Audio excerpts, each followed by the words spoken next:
ओम नमो भगवते वासुदेवाय। हरे कृष्ण।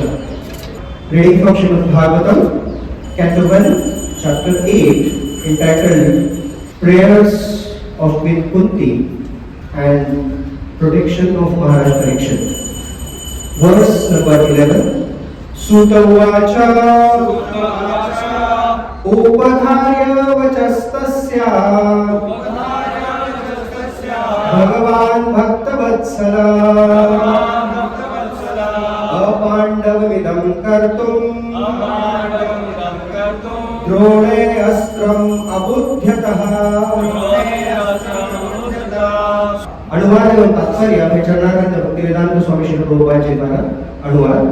श्री सुत गोस्वामी ने कहा, उसके वचनों को धीरज के साथ सुनकर अपने भक्तों के प्रति सदैव अत्यंत वत्सल रहने वाले भगवान श्री कृष्ण तुरंत समझ गए कि द्रोणाचार्य के पुत्र अश्वत्थामा ने पांडव वंश के अंतिम वंशज को समाप्त करके निर्विज करने के लिए ब्रह्मास्त्र छोड़ा है।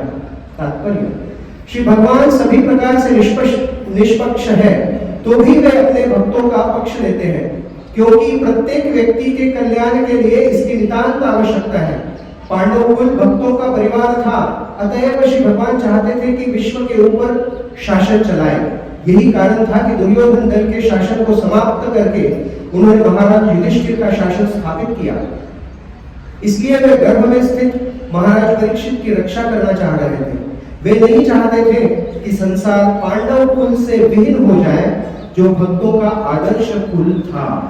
उपधार्य वचस्तस्या भगवान भक्तवत्सला अपांडवमिदं कर्तुं द्रोणे अस्त्रम अबुध्यतः।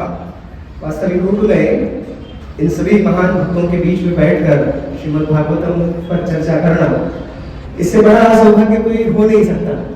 और यह इस्कॉन के संस्थापक आचार्य श्री प्रभुपाद जी की असीम अनुकंपा है कि जो इस संसार के समस्त जीवों को प्राप्त होने के लिए सहज साध्य नहीं है, आसानी से प्राप्त नहीं हो सकता, वो चीज हमें सहजता से प्राप्त हो जाती है। श्रीमद् भागवतम इनके शब्दों को सुनने के लिए लाखों लाखों मुनिगण नैमिषारण्य में एकत्र हुए थे। सारे विश्व भर से वहां पर एकत्र हुए। क्यों? क्योंकि पता चला कि परीक्षित महाराज को शुकदेव गोस्वामी कुछ ज्ञान प्रदान करने वाले हैं, तो सब लोग सुनने के लिए लालायित थे और उस लालसा से वहां पर एकत्र होकर सुनने के लिए आ रहे थे। कलयुग में देखा जाए तो रात में ज्यादा भीड़ होता है, खास कर ऐसे स्थानों पर जहां पर ऐसे हृदय को कंपित करने वाला म्यूजिक बज रहा हो, है ना। संगीत तीन तरह के होते हैं। एक होता है सत्वगुणी, जो सुबह 5 बजे शुरू हो जाता है, सत्वगुणी। वास्तविक वैष्णव जब भगवान की आराधना करते हैं तो वो तो सत्वगुण से ऊपर शुद्ध सत्व में स्थित है, लेकिन फिर भी सुबह सुबह मंदिर की घंटा बजती है, सत्वगुणी संगीत है। फिर राजसिक संगीत भी होता है, आकर्षण के गीत राजसिक है, और कुछ तामसिक होते हैं, है ना। खास कर अगर कोई डीजे पार्टी जा रही हो, छत्रपति संभाजी नगर में मेरा जो घर है वो एक चौक के बाजू में है, जिसके पास जब भी कोई उत्सव होता है ना, तो हमारे घर की खिड़की दीवारें बजने लगती है, ऐसा हृदय को कंपित करने वाले तमोगुणी। तो सब कुछ इस कलियुग में आकर्षित वो करता है जो रजोगुण और तमोगुण की ओर है, लेकिन वास्तविक रूप में सत्वगुण की ओर आकर्षित होकर भगवान की अनन्य साधारण भक्ति करने में लग पाना, ये बड़ा दुर्लभ है। दुर्लभ है, इसलिए उपाय सबसे आसान है ना। श्री राधा गोविंद देव जी की हम आराधना कर रहे हैं, और इस कलयुग में चैतन्य महाप्रभु ने बड़ा ही सरल विधि हमको प्रदान किया है। और वो विधि क्या है? हरे कृष्ण महामंत्र का नाम स्मरण। हरे कृष्ण कृष्ण कृष्ण हरे हरे, हरे राम राम राम हरे हरे। नाम की शक्ति को महाप्रभु ने हमें प्रदान किया। भगवान के नाम इतने शक्तिशाली है कि हम रामायण में देखते हैं कि भगवान के नाम मात्र से बड़े पत्थर भी समुद्र में तैर रहे थे। एक बार प्रभु रामचंद्र जी ने सोचा कि ये सारे जो बंदर हैं पत्थर पे राम नाम लिख रहे हैं और समुद्र समुद्र में फेंक रहे हैं और वो तैर रहे हैं, ऐसे कैसे हो रहा है? तो रामचंद्र जी जब कोई नहीं था आजू बाजू में, समुद्र के किनारे गए, उन्होंने एक पत्थर को लिया और पानी में फेंक दिया और वो पत्थर डूब गया। फिर उन्होंने सोचा अच्छा इस पे राम लिखते हैं, राम लिखने के बाद शायद तैरेगा, तो दूसरा पत्थर लिया, उस पर राम लिखा और पानी में फेंका, वो भी डूब गया। तो हनुमान जी दूर से देख रहे थे, पास आ गए, आप रामचंद्र जी से कहते हैं प्रभु पत्थर तो सारे बंदरों के द्वारा तैर रहे हैं। रामचंद्र जी ने कहा कि लेकिन मैंने जो पत्थर छोड़ा वो क्यों नहीं तैर रहा है? तो हनुमान जी कहते हैं प्रभु आपने जिसको छोड़ा वो कैसे तैर सकता है, वो तो डूबने ही वाला है। तो भगवान का नाम इतना शक्तिशाली है, और क्योंकि आज के इस श्लोक में एक बड़े ही सुंदर शब्द का वर्णन हो रहा है, हम नाम पर चर्चा करने का प्रयास करेंगे। वास्तविक भगवान का नाम और भगवान के नाम का अर्थ, इनका संबंध होता है। कलयुग में ऐसे नहीं होता है, हमारा नाम और हमारे नाम का अर्थ कोई दूर दूर तक कनेक्शन नहीं होता है। मेरे एक मित्र है, डॉक्टर है, आई स्पेशलिस्ट है, उनका नाम है डॉक्टर आंधळे। डॉक्टर आंधळे आई स्पेशलिस्ट। उसी तरह से डॉक्टर डोई फोड़े ब्रेन स्पेशलिस्ट भी हो सकते हैं, डॉक्टर पाय तोड़े ऑर्थोपेडिक हो सकते हैं। सोचो हम रास्ते से जा रहे हैं, कोई लड़का आता है और भीख मांगता है और कहता है कि साहब कुछ दे दो। हाँ दे तो दूंगा, तुम्हारा नाम क्या है? अमीर चंद है ना। कोई एक आधी लड़की जो तिरछी आंखों वाली होगी, कानी आंखों वाली, उसका नाम रगड़ेनी हो सकता है। तो इस संसार में अब हमारा नाम और उसका अर्थ, इसका कोई संबंध है। हमारे गुण, अब एक आधा गैंगस्टर हो सकता है दयावान नाम का, है ना। तो ये कलयुग में ऐसे हो सकता है। तो हमारा नाम और हमारा उस नाम का अर्थ, इसका कोई मेल नहीं है। लेकिन भगवान का नाम और उसका अर्थ, इसमें बहुत गहन तत्व छिपा हुआ होता है। वास्तविक भगवान के नाम चार तरह से होते हैं। पहला भगवान का नाम होता है उनके रूप के अनुसार, है ना। किसी का सरनेम काले हो सकता है, वो बहुत गोरा हो सकता है। किसी का सरनेम गोरे हो सकता है, वो बड़ा काला कलुटा हो सकता है ना। लेकिन भगवान का जो रूप है, भगवान का जो सौंदर्य है, उसके आधार पर भगवान का जो नाम है वो एकदम सटीक बैठता है। भगवान का नाम है श्याम सुंदर, है ना। काला वर्ण है लेकिन इतना सुंदर है, इतने सुंदर है कि संसार में किसी को भी आकर्षित करने की क्षमता रखते हैं। स्वयं मदन, स्वयं क्यूपिड, स्वयं कामदेव भी भगवान को देखकर मोहित हो जाते हैं। जो इस संसार में हर किसी को मोहित करने में लगे हुए हैं, वो खुद मोहित हो जाते हैं मदन मोहन जी को देखकर। श्याम सुंदर, है ना। भगवान के रूप से, भगवान के शरीर की कांति से उन्हें नीलमाधव भी कहा जाता है। फिर भगवान के नाम होते हैं उनके गुणों के आधार पर, है ना। हम और हमारा नाम और हमारे गुण कभी मेल नहीं खाते। लेकिन भगवान का नाम और भगवान के गुण, भगवान का एक नाम है दीनबंधु, है ना। सारी दुनिया के लिए आशा की किरण है, क्योंकि भगवान दीनबंधु है और हमसे बड़े दीन कौन हो सकते हैं, है ना। तो हमारी रक्षा करने की क्षमता भगवान में है, वो दीनबंधु है। और जैसा वर्णन आज के श्लोक में आता है, भगवान का एक नाम उनके गुण के आधार पर है, और वह है भक्त वत्सल। समस्त भक्तों से प्रेम करने वाले, भक्तों के साथ इस प्रकार का संबंध रखने वाले कि चाहे कुछ भी हो जाए, भक्तों के लिए अपना सर्वस्व प्रदान करने के लिए तैयार होने वाले भगवान श्री कृष्ण भक्त वत्सल है। भगवान का एक नाम है नारायण। पता है भगवान को नारायण क्यों कहते हैं? नारद मुनि बजाय वीणा राधिका रमण नामे। नारद मुनि निरंतर वीणा बजाते बजाते राधिका रमण के नाम का गुणगान करते हैं, निरंतर कहते रहते हैं नारायण नारायण। ये नारायण शब्द का अर्थ क्या है? नारायण क्यों है भगवान? चैतन्य चरितामृत में वर्णन आता है, नार शब्द कहे सर्व जीवेर निचय, आयण शब्द ते कहे ताहर आश्रय। नारायण शब्द 2 शब्दों से बना हुआ है, नार और अयन।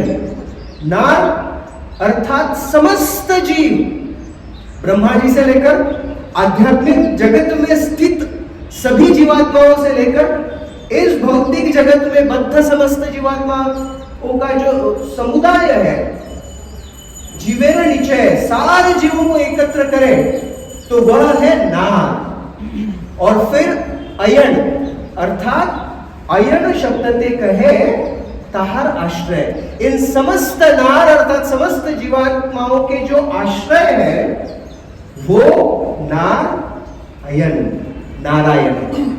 तो भगवान का नाम उनके रूप से, उनके गुणों से, फिर होता है उनके जो लीलाएं हैं उन लीलाओं के माध्यम से। जैसे भगवान का नाम है माखन चोर। वृंदावन में हर घर में जाकर माखन चुराते हैं। एक बार यशोदा मैया कृष्ण को कहते हैं कि तुम माखन क्यों चुराते हो, घर पे मिलता नहीं है क्या, इतना तो बना के रखती हो। पद्मगंधा गाय है, उन गायों का दूध निकाल कर उनके द्वारा इतने स्वादिष्ट व्यंजन, मक्खन, दही सब कुछ बनता है, फिर भी जाके चोरी करते हो। कृष्ण कहते मैया अपने पैरों पे खड़ा भी होना चाहिए ना, खुद कमा के खाना चाहिए। तो ये कृष्ण अपनी सुंदर लीलाओं से भी नाम धारण कर लेते हैं। तो माखन चुराने वाले माखन चोर, फिर रण छोड़कर भाग जाने वाले रण छोड़। तो जो भी लीला करते हैं उस लीला के आधार पर भगवान का नाम होता है, और वह है माखन चोर, रण छोड़, केसी विशुदन, पूतना घातक, भगवान के असंख्य नाम। और फिर भगवान के नाम होते हैं उनके भक्तों के साथ उनका जो संबंध है उसके आधार पर। जैसे किसके बेटे हैं, मैया यशोदा के, यशोदानंदन। किसके लाल है, नंद बाबा के, नंदलाल, राधा कांत। तो अपने भक्तों के साथ उनका जो संबंध है उसके आधार पर भी भगवान के नाम होते हैं। तो भगवान के रूप के आधार पर, उनके गुणों के आधार पर, उनकी लीलाओं के आधार पर, और साथ ही साथ भक्तों के साथ उनका जो संबंध है उस संबंध के आधार पर भगवान के नाम होते हैं। ऐसे भगवान का एक नाम वर्णन हो रहा है आज के श्लोक में।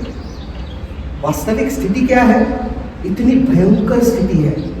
अश्वत्थामा, पिछले अध्याय में हमने देखा कि किस प्रकार से वह द्रौपदी के 5 पुत्रों को मार देता है। उसके पश्चात अर्जुन उसे बंदिस्त बनाकर द्रौपदी के सामने लाते हैं, द्रौपदी उसे क्षमा कर देती है। फिर उसका मणि निकाल लिया जाता है, उसे दंडित किया जाता है, लेकिन मृत्यु दंड नहीं दिया जाता। इतना होने के बाद भी वह अस्त्र चलाता है, ब्रह्मास्त्र चलाता है, वो जाता है माता उत्तरा के गर्भ की ओर। गर्भ में महाराज परीक्षित है, उत्तरा के गर्भ में। उत्तरा जो अभिमन्यु की पत्नी है, और उसके गर्भ में पांडवों का अंश है, क्योंकि बाकी सब तो नष्ट हो चुके हैं। अभिमन्यु की मृत्यु हो गई जो अर्जुन के पुत्र है, घटोत्कच की मृत्यु हो गई जो भीम के पुत्र है, युधिष्ठिर के पुत्रों की मृत्यु हुई, और द्रौपदी के 5 पुत्रों की भी मृत्यु हो गई। अभी पांडवों का कुरुवंश का केवल एक वंश, एक अंश बचा हुआ है, वो है माता उत्तरा के गर्भ में, और उस गर्भ की हत्या करने चला अश्वत्थामा। तो उत्तरा इस संकट को देखकर भगवान के पास आती है और भगवान से प्रार्थना करती है। तो इस उत्तरा की स्थिति को देखकर भगवान स्वयं तत्क्षण तैयार हो जाते हैं उसकी रक्षा करने के लिए। क्यों? क्योंकि भगवान भक्तवत्सल है। भगवान अपने भक्तों की रक्षा करते हैं, भगवान अपने भक्तों से प्रेम करते हैं, भगवान अपने भक्तों को वो सब कुछ प्रदान करना चाहते हैं जो इस संसार में किसी भी प्रयास से प्राप्त नहीं होगा। अर्थात भगवान अपने भक्तों को अपना प्रेम भी प्रदान करना चाहते हैं, और भगवान इतना सुंदर आदान प्रदान करते हैं भक्तों के साथ, क्योंकि वो भक्तवत्सल है। बहुत सुंदर वर्णन आता है कि भगवान भक्तों के साथ किस किस प्रकार से आदान प्रदान करते हैं। वात्सल्यात भय प्रदान समयात आर्तार्ति निर्वापणा औदार्यात शोषणात गणिता श्रेयः पद प्रापणा सेव्यः श्रीपतिरेव सर्व जगताम् एते इतः साक्षिणः प्रह्लादश्च विभीषणश्च करिराट् पांचाली अहल्या ध्रुव।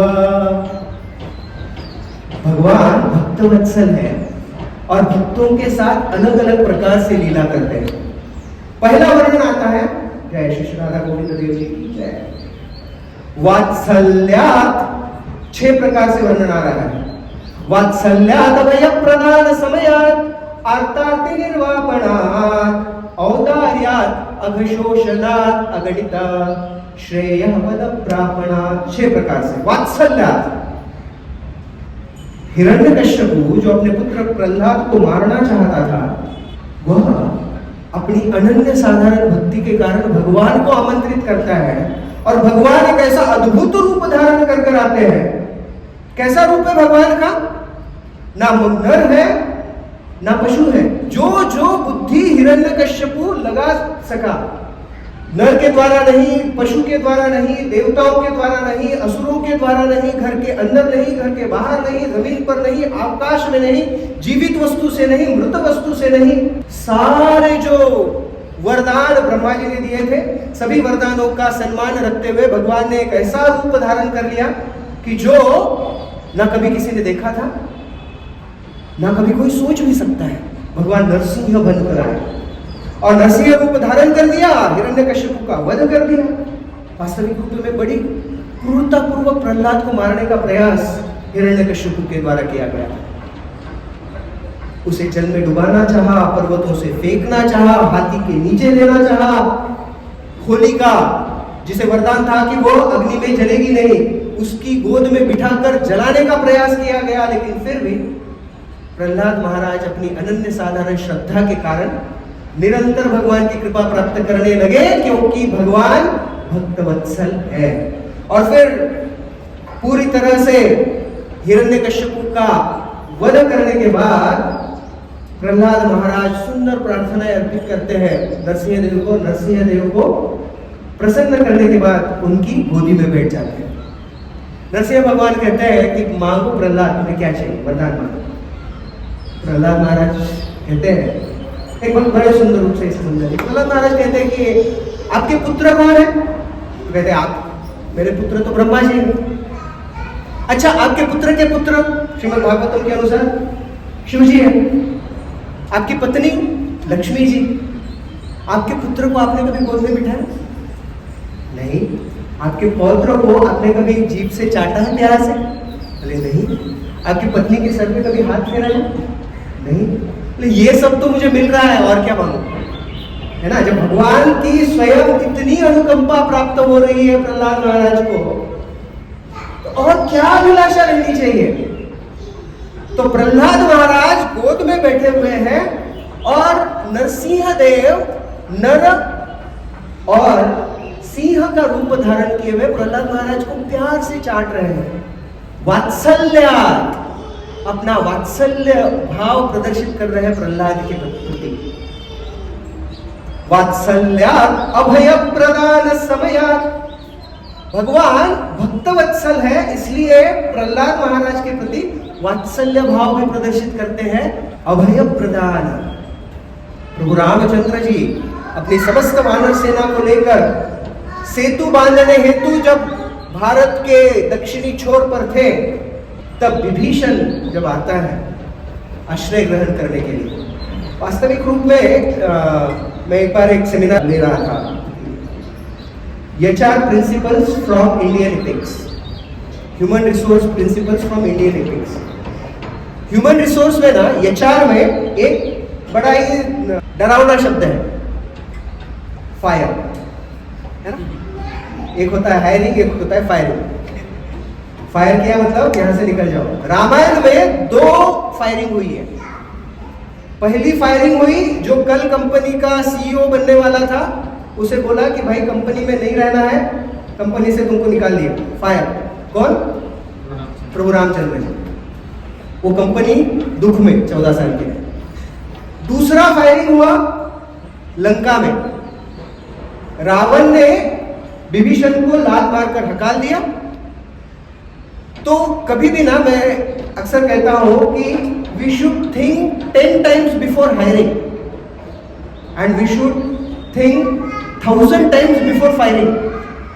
क्योंकि एक एम्प्लॉय को लंका से हकाल दिया, फायर कर दिया, आगे चलकर वो कंपनी डूबने का कारण वो एम्प्लॉय बन गया। इतना नहीं, उस कंपनी का ओनर भी बन गया। तो विभीषण सब कुछ छोड़ के जब प्रभु रामचंद्र जी के शरण में आते हैं तो उसे अभय प्रदान करते हैं। सब लोग विचार करते हैं क्यों, वो तो दुश्मन का भाई है। रामचंद्र जी कहते हैं कि नहीं, विभीषण क्या, स्वयं रावण भी आएगा तो उसे अभय प्रदान करूंगा। वात्सल्यात् प्रहलाद महाराज के लिए, अभय प्रदान विभीषण के लिए। वात्सल्यात् अभय प्रदान समयात् आर्तार्ति निर्वापणात्। आर्त अर्थात दुख में, श्रीमद् भागवतम में वर्णन आता है गजेंद्र का, जो हाथियों का राजा अपने परिवार के साथ एक जलाशय में विहार कर रहा था। फिर एक मगरमच्छ उनके पैर को जकड़ लेती है, घनघोर युद्ध होता है, कोई उसे सहायता करने में सक्षम नहीं है। उस स्थिति में अपने पूर्व जन्म में जो स्मरण की हुई प्रार्थनाएं हैं, इसलिए प्रार्थना गाना बहुत बड़ा आवश्यक होता है ना। भले कुछ समझे ना समझे, लेकिन ये प्रार्थनाएं जो आचार्य ने लिखी है, शास्त्रों में दी हुई है, वो हमारी रक्षा कर सकती है। तो गजेंद्र बड़ी सुंदर सुंदर प्रार्थनाएं अर्पित करते हैं, और वो सारी प्रार्थनाएं अर्पित करने के पश्चात स्वयं भगवान वैकुंठ से गरुड़ पर बैठकर आते हैं। इतना सुंदर वर्णन आता है कि जब भगवान निकल रहे थे ना गजेंद्र की रक्षा करने के लिए, तो उन्होंने अपने जूते भी नहीं पहने, मणिरंजित जूते हैं भगवान के, जूते नहीं पहने। गरुड़ जी पर वो जो शॉल डालते हैं और फिर उसके ऊपर बैठते, वो भी नहीं डाली। गरुड़ जी अक्सर जब भगवान आकर बैठते हैं तो हाथ देते हैं, तो भगवान ने उसका हाथ भी नहीं देखा, भागते हुए आए, बैठ गए और सीधा यहाँ पर, और इधर जलाशय से एक कमल के पुष्प को लेकर गजेंद्र अर्पित कर रहा है, और भगवान श्री कृष्ण नारायण वहां पर उपस्थित सुदर्शन चक्र से उस मगरमच्छ का गला काट देते हैं और गजेंद्र की रक्षा करते हैं। आर्त अगर कोई दुख में है तो उसे भी भगवान आश्रय प्रदान करते हैं, क्योंकि भगवान भक्तवत्सल है। वात्सल्यात् भय प्रदान समयात् आर्तार्ति निर्वापणात् औदार्यात्। औदार्य, हम थोड़ा सा फास्ट है। औदार्य, भगवान की उदारता इतनी है कि रक्षा करते हुए उदारता कैसे दिखाई जाए, इसका सुंदर उदाहरण द्रौपदी का वस्त्र है। द्रौपदी की रक्षा की और ऐसा औदार्य दिखाया कि जिसे देखकर सब अचंभित रह गए। जिसके भुजाओं में 10,000 हाथियों का बल है, वो दुशासन द्रौपदी की साड़ी खींच खींच के थक गया, मानो अभी मूर्छित होकर गिरने वाला है, गिर पड़ा वहां पर सिर्फ साड़ी खींच कर, है ना। औदार्यात् अघशोषणात्, अघ अर्थात पाप, है ना। शाप से ग्रसित थी अहिल्या, है ना। गौतम ऋषि से जब शाप प्राप्त हुआ तो एक पत्थर बन चुकी थी अहिल्या, उसे प्रभु रामचंद्र जी आकर अपने चरण कमलों से स्पर्श करते हैं और उसे मुक्त कर देते हैं। अघशोषणात् अगणित श्रेय व्रत प्रापणात्, और इतना कुछ प्रदान कर देते हैं जिसका उदाहरण है ध्रुव। ध्रुव चाह रहा था, छोटा बालक, कि वो अपने परपिता जितना बड़ा राज्य अर्थात ब्रह्मा जी जितना राज्य प्राप्त करना चाह रहा था। लेकिन जब भगवान के दर्शन प्राप्त हो गए तो सोचता है कि मैं तो कांच के टुकड़े मांग रहा हूं, जबकि हीरा तो स्वयं भगवान है। सोचो, भगवान अगर प्राप्त हो जाए तो और क्या प्राप्त होना बाकी रहेगा। तो भगवान श्रेय प्रद प्रापना, इतने अनगिनत श्रेय प्रदान करते हैं कि जिसकी हम कल्पना भी नहीं कर सकते। ये सब भगवान करते हैं, क्यों? क्योंकि वो भक्तवत्सल है। भगवान भक्तवत्सल है, इसीलिए वात्सल्य प्रदान कर सकते हैं, अभय प्रदान कर सकते हैं, आर्तता से अर्थात दुखों से हमें पूर्ण तरह से रक्षित कर सकते हैं, औदार्य का प्रदर्शन कर सकते हैं, पाप भी सुखा सकते हैं और बहुत सारे श्रेय प्रदान कर सकते हैं। इसके उदाहरण कौन है? प्रह्लादश्च विभीषणश्च करिराट पांचाली अहल्या ध्रुवा। इतने सुंदर उदाहरण जो श्रीमद् भागवतम में और शास्त्रों में आते हैं, जो भगवान के भक्त वत्सल होने का प्रमाण है। और भगवान के भक्त वत्सल होने का प्रमाण आज के श्लोक में भी आचार्य समझाते हैं। श्रील प्रभुपाद जी लिखते हैं कि भगवान चाहते ही नहीं कि यह पृथ्वी पांडवों से विहीन हो, राज्य वाली हो, इसीलिए तुरंत उत्तरा के गर्भ में उस गर्भ का रक्षा करने के लिए भगवान तैयार हो जाते हैं। तो भगवान अपने भक्तों के साथ बड़ी सुंदर सुंदर लीलाएं करते हैं। हमें भगवान के साथ कैसे लीला करनी, हमें भगवान के साथ किस प्रकार से व्यवहार करना चाहिए? भगवान तो भक्त वत्सल है, भक्तों की रक्षा करते हैं, इसलिए हमें भक्त बनने का प्रयास करना बड़ा आवश्यक है। वृंदावन के सभी ब्रजवासियों के साथ भगवान इतनी सुंदर सुंदर लीलाएं करते हैं। मधुमंगल और सारे मित्र जब भगवान के साथ खेलने के लिए आते हैं दोपहर में गाय चलाकर, और जब दोपहर में प्रसाद प्राप्त करते हैं तो इतनी अद्भुत लीलाएं होती हैं। एक दिन मधुमंगल कुछ लेकर आया, कृष्ण ने कहा कि मुझे दो। मधुमंगल कहता है कि नहीं, मैं मम्मी ने कहा नहीं देना। बोले क्यों? क्योंकि मधुमंगल एक गरीब ब्राह्मण परिवार से है, कुछ ज्यादा स्वादिष्ट व्यंजन नहीं है। माधुकरी कर कर उसकी माता ने कुछ छाछ प्राप्त किया था 6 साल पहले से, अब वो कैसी है पता नहीं था, तो वो छाछ लेकर मधुमंगल आया और कृष्ण बोल रहे दो दो। तो मधुमंगल की माँ ने कहा था कि कृष्ण को मत देना, शायद ये अच्छी नहीं होगी तो कृष्ण बीमार हो जाएगा। तो मधुमंगल दे नहीं रहा, लेकिन कृष्ण आकर छीनने वाले हैं। तो मधुमंगल वो जितनी छाछ थी पूरी की पूरी मुंह में ले लेता है। अब पूरी अंदर तो गई नहीं, भरा हुआ है। जैसे ये भरा हुआ है, कृष्ण आते हैं, ऐसा मारते हैं मधुमंगल के कानों में, पूरी छाछ बाहर निकलती। तो वो जो छाछ है वो भी कृष्ण स्वीकार करते हैं। ब्रह्मा जी ऊपर से देखते होते ये कैसे भगवान है, ये नहीं हो सकता, है ना? बोला ही नहीं नमो ब्रह्मण्य देवाय गो ब्रह्मणिताय जय जगचिताय कृष्णाय गोविंदाय नमः, प्रार्थना ही अर्पित नहीं की। ये भगवान नहीं हो सकते, वो भ्रमित होते हैं। लेकिन भगवान ऐसी लीला करते हैं, क्यों?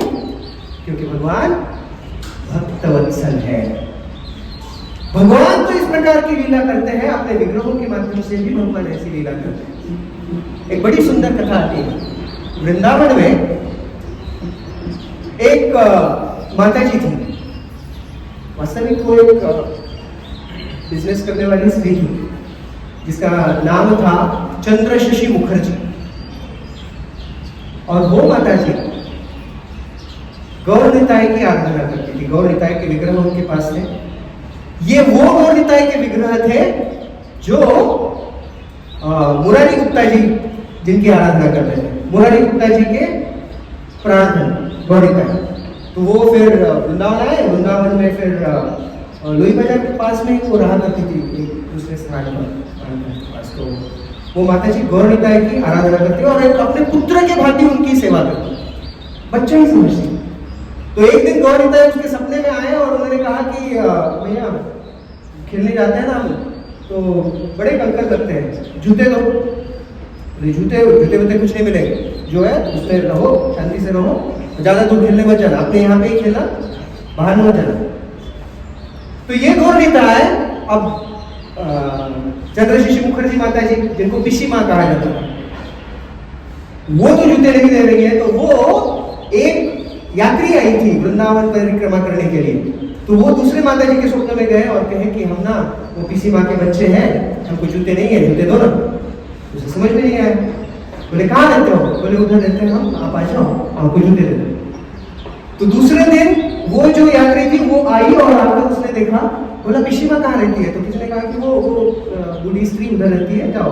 बोले उसके बच्चे हैं क्या? बोले हाँ, उसके गौर निताय है। विख्यात था वहां पर वो विग्रह, मतलब उनके बच्चे। तो वो चली गई और चांदी के जूते लेकर गई।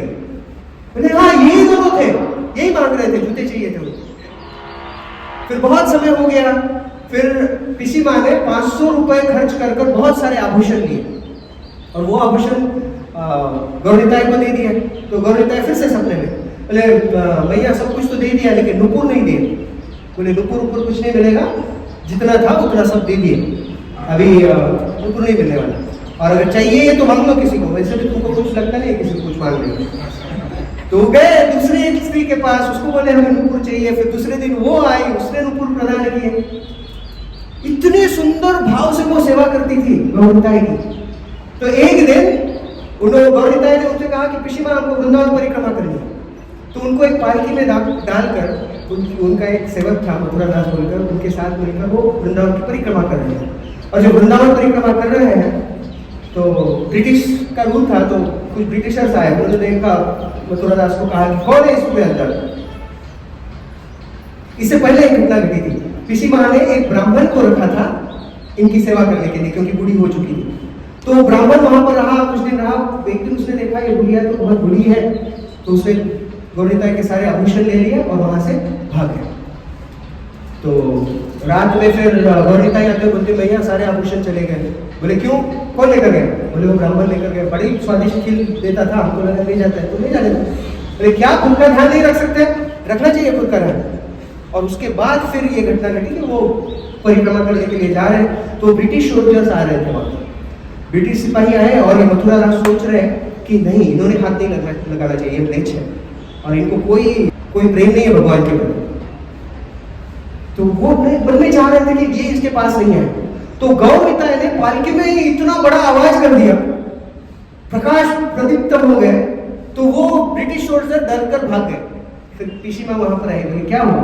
तो मथुरा दास ने यह घटना बताई है। तो बोले कि अब मेरे बच्चे बड़े हो गए, गौरनिताई बड़े हो गए, अब मैं शांति से देह त्याग कर सकती हूँ। तो एक भक्त भगवान की इतनी प्रगाढ़ता से सेवा करता है, मानो उनके साथ घनिष्ठ संबंध स्थापित हो। ऐसे भक्तों का रक्षण करने के लिए भगवान भक्त वत्सल बनकर लीला करते हैं। सिर्फ 1 मिनट है, एक क्षण में भगवान अपने भक्तों की रक्षा और कैसे करते हैं वो समझते हैं और फिर हम विराम देते हैं। जगन्नाथ बलदेव सुभद्रा मैया और सुदर्शन जी, इनके विग्रह जगन्नाथपुरी के मंदिर में है। और यह वो समय था जब सुदर्शन जी का भी विग्रह हुआ करता था। जगन्नाथ, सुभद्रा मैया, बलदेव और फिर सुदर्शन हुआ करते थे। तो सुदर्शन विचार करता था मैं ना बड़ा भक्त हूँ, है ना, हम भगवान के राइट हैंड में रहते हैं, बाकी सारे शस्त्र लेफ्ट हैंड में रहते हैं और मैं भगवान का रक्षा करता हूँ। तो सुदर्शन के मन में थोड़ा सा अहंकार आया। तो भगवान जगन्नाथ जी ने यह पहचान लिया और उन्होंने कहा कि सुदर्शन जी एक काम करो, मेरे एक भक्त को बुला लो। बोले कौन भक्त? बोले दूर समुद्र में ना एक टापू है, उस टापू पर एक भक्त नाम जप करते रहता है, उसको बुला कर लेकर आओ। तो सुदर्शन जी ने कहा कि ठीक है मैं बुलाता हूँ, लेकिन मैं हूँ ना, आपकी सेवा करने के लिए कुछ चाहिए तो मैं हूँ। बोले नहीं नहीं, उधर हनुमान है, उसे लेकर आए। तो सुदर्शन जी गए वहां पर, उस टापू पर हनुमान जी थे, उनको कहा कि आपको बुला रहे हैं जगन्नाथ जी, आप आइए। तो हनुमान जी कह रहे कि मैं नाम जप कर रहा हूँ, आप चलो मैं आता हूँ। सुदर्शन जी तीव्र गति से गए, वापस आए और उन्होंने सोचा हनुमान आ रहे हैं, उनकी परीक्षा लिया है।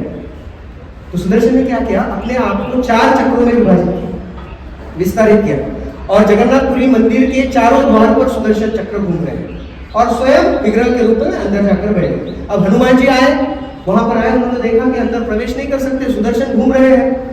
मनोमन भगवान की प्रार्थना की, जगन्नाथ जी ने हनुमान जी को 6 हाथ प्रदान किए, उनके पहले 2 और अब ये 6, 8 हाथ हो गए। और फिर हनुमान जी पहले द्वार पर गए, एक हाथ से सुदर्शन को पकड़ा, दूसरे द्वार पर पकड़ा, तीसरे द्वार पर पकड़ा, चौथे द्वार पर पकड़ा, चारों हाथ में सुदर्शन चक्र पकड़े हुए, ऐसे पकड़ के रखे। सुदर्शन घूमने का प्रयास कर रहे हैं लेकिन घूम ही नहीं पा रहे। और फिर 2 हाथ नाम जप चालू है हनुमान जी का, प्रभु को प्रणाम किए हुए 2 हाथ है, 2 हाथ से नाम जप चल रहा है और अंदर प्रवेश करते हैं। सुदर्शन चकित हो जाता है कि कैसे अंदर कैसे आ गए, मैंने तो सारा बंदोबस्त कर लिया था। तो यह सब देखकर फिर सुदर्शन सोचता है कि नहीं, अपनी गलती स्वीकार करनी चाहिए।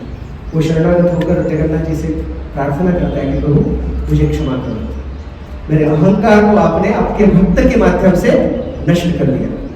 तो भगवान कहते हैं कि बिल्कुल, लेकिन क्योंकि तुम इस अहंकार रूपी लकड़ी के जैसे थे, इसलिए तुम ऐसे विग्रह में लकड़ी के जैसे खड़े रहोगे। फिर वो प्रार्थना करता है, फिर भगवान कहते हैं कि तुम चक्र के रूप में मेरे मंदिर पर तुम्हारा वास हो। तो भगवान भक्तवत्सल है, भक्त की रक्षा तो करते हैं, लेकिन हृदय में अहंकार जैसे अवगुण भी जब आते हैं तो उसको भी नष्ट कर कर अपने भक्त की रक्षा भगवान श्री कृष्ण करते हैं, क्योंकि भगवान भक्तवत्सल है। जय भक्तवत्सल भगवान श्री कृष्ण की, राधा गोविंद देव जी की, श्रील प्रभुपाद की जय। निताई गौर प्रेमानंदे। हरे कृष्ण।